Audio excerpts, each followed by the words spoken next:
এবার প্রতীক সোনামণির ফ্যানেদের জন্য খুবই বড় আনন্দের খবর সামনে এলো।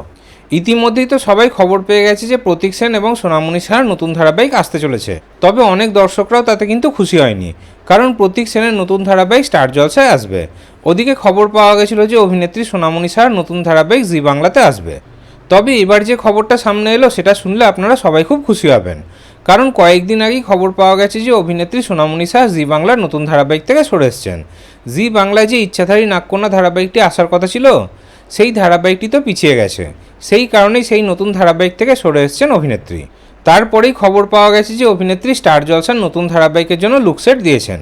স্টার জলসায় যে অর্গানিক স্টুডিও প্রোডাকশনের এবং টেন্ট সিনেমা প্রোডাকশনের নতুন ধারাবাহিক আসছে, সেই দুটি নতুন ধারাবাহিকের জন্যই লুকসেট দিয়েছেন অভিনেত্রী। আর স্টার জলসার অর্গানিক স্টুডিওর নতুন ধারাবাহিকে তো প্রধান নায়কের ভূমিকাতে অভিনয় করার কথা রয়েছে অভিনেতা প্রতীক সেন।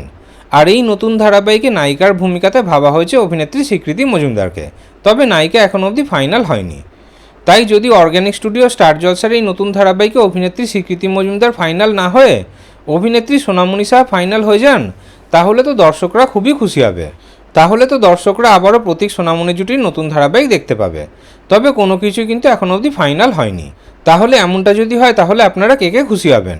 আর এই বিষয়ে আপনাদের কি মতামত কমেন্টে অবশ্যই জানাবেন।